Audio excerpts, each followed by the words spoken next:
Good evening, everyone. Aldous Valor here. I'd like to start tonight with a brief aside. It takes me a good deal of time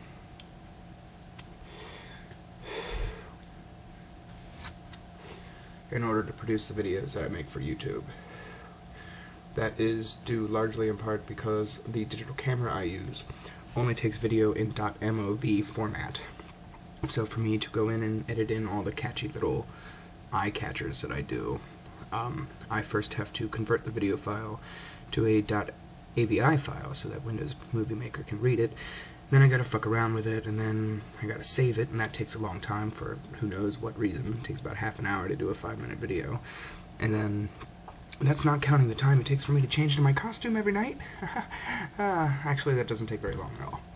But the point is, for me to get in front of the camera, look it right in the camera's eye, and call you a blithering, idiotic lunatic, it takes a lot of time. So you should take that insult as not so much an insult as it is an honor, and then take it as an insult because it is true.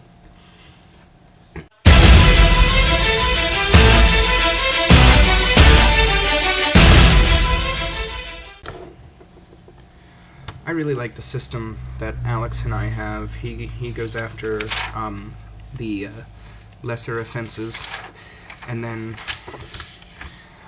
I come around and take care of the complete idiots. It's a system that works because he's able to produce multiple videos at a time, recording them on a webcam, a luxury that, alas, I am not afforded.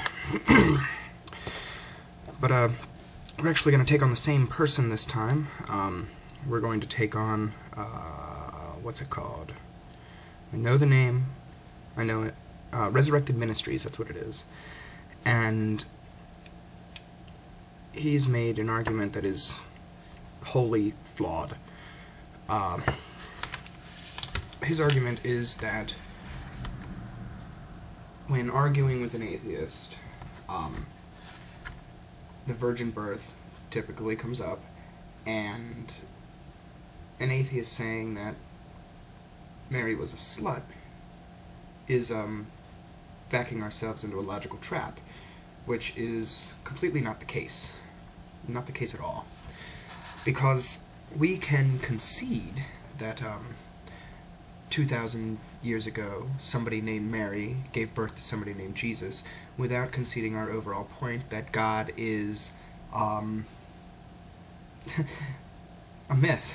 Doesn't exist, never has, never will, and it's just the product of somebody's overactive imagination, which has been put into gospel and then force-fed to children throughout the entirety of recorded time.